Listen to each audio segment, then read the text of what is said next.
A deadly combination of heroin and animal tranquilizer is killing people in the tri-state. More than 3,000 people died in the state last year from accidental overdoses. It's called Carfentanil, and in the U.S., people are dying and overdosing from the toxic opioid, including this now infamous photo of a man and woman in Ohio passed out in their car with the woman's 4-year-old grandson in the backseat. Police suspect the heroin was laced with carfentanil. When we describe this as a superhuman drug, it's not to attract people to it. It's because it's literally what it is, where micrograms of a dosage of these opioids can kill and have killed.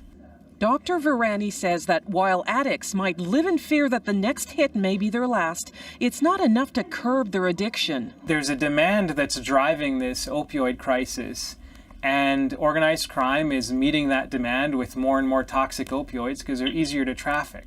Police say carfentanil is likely manufactured in China and shipped to drug traffickers in Mexico. And with a click of a button, you can buy it online too. In Winnipeg last week, police seized about 1,500 blotter tabs that they believe contain carfentanil. In June, Canadian border officials intercepted a package in Vancouver containing 1 kilogram of carfentanil. But Dr. Virani believes carfentanil may already have slipped through borders and onto Canadian streets. Typically, when the police seize something, it's not the first shipment that's tried to make its way across a border. Dr. Virani believes that a comprehensive health approach is needed to deal with what he calls a public health emergency. Changes that would include additional supervised injection sites, more treatment for opioid addicts, and making sure that first responders are equipped with the medication used to reverse an overdose. Cass Rusi, CBC News, Toronto. We'd been told to come to the junction of Kensington and Allegheny. We'd been warned that we would meet people in the lowest moment of their lives. And under the train line, in the cold and the wind, in this northern suburb of one of America's great cities, there they were.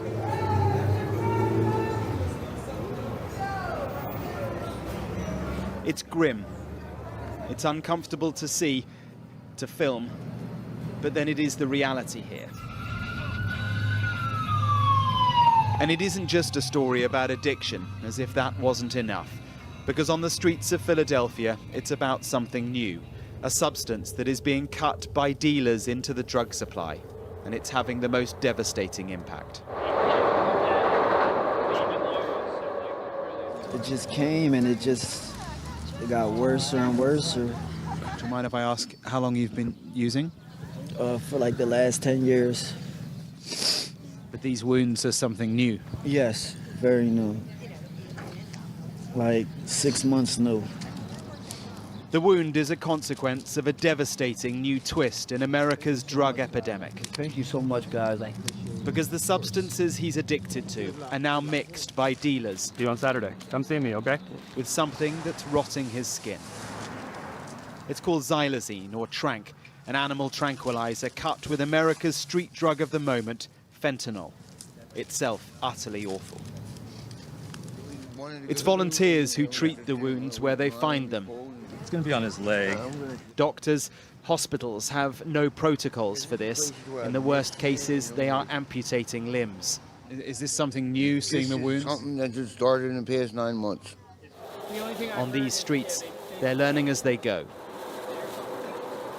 And almost everyone here seems to have the wounds. Sam is just 28. These are not injection site wounds. Like, these are all wounds like other than injection site. This is kind of a common presentation that we've seen with these types of wounds, with the fentanyl and Tranq, is that these kind of like random pustules, and then they kind of erode through the skin really rapidly. So you were probably fine one day, and then all of a sudden these were there, right? Exactly. Sam's story is such an insight into the stigmatized world of suffering and addiction. I have not been able to detox off the Tranq successfully. It's just every time I get to day 10 and I'm still withdrawing, every day that I'm out here longer, it's another piece of, you know, my values, my soul, my essence of who I am is getting lost. You get what I'm saying? So it's like, how much can you take? And then you see these people here that are just a shell. There's just nothing there anymore. And you know that, you know, they are living 2 minutes at a time of their life, like, just to get that use, and that's all that matters. And I'm so lucky that there's still more of me left, and it's literally decimating the American youth. You know, it's just a quiet killer going on right now. The police are here, but this is not a neighborhood that could ever be described as policed. It's beyond the control of law enforcement. This left for. And so our guides through Kensington are Ronnie and Dawn. What's going on with your leg? Both in recovery from addiction. Angels in Motion is their charity. Here's another water for you. And from our time with them, it's so clear that for the people here, they truly are angels. I've been to more funerals than you know.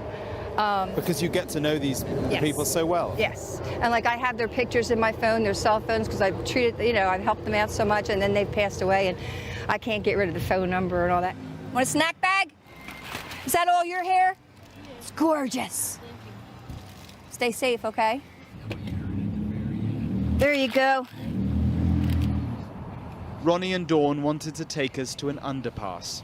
It was cleared by the city authorities a few years back, but the people moved on, had nowhere to go.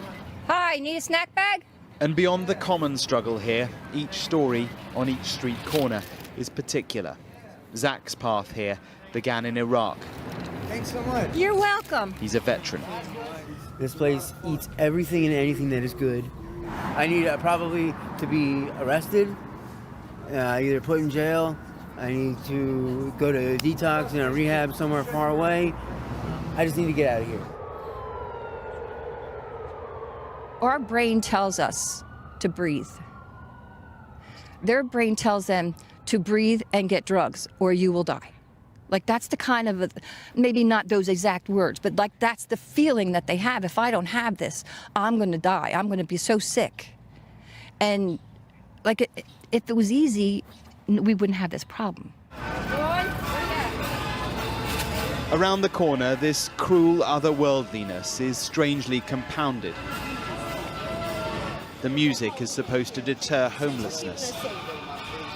Of course it doesn't, and so to a classical soundtrack, we meet Danielle.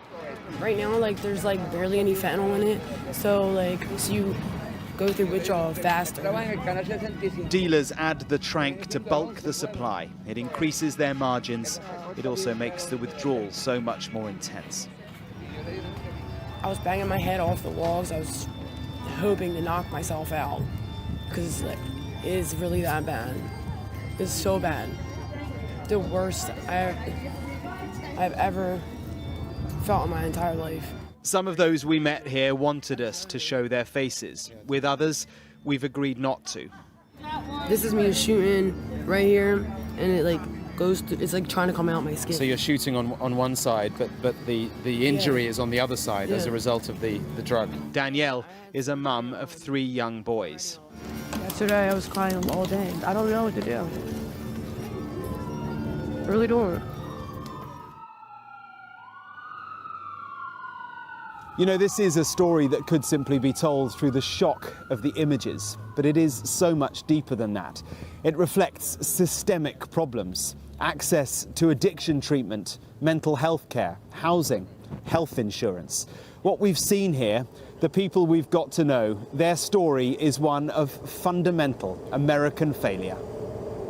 We asked to speak to the city's mayor. He was not available, but in an office overlooking Kensington, Dr. Andrew Best is the city director for substance use prevention. As of right now, there's no state or federal funding available to mitigate some of the challenges with xylazine. This is the forefront of a new crisis. Is that right? Yes, I would definitely agree. We've definitely already have, been contacted by different cities. We've met with other cities just to talk about our experiences. A big challenge. It is a challenge, yes. America is so often defined by two words: hope and opportunity. And yet on these streets, we found so little of either. Mark Stone, Sky News in Philadelphia.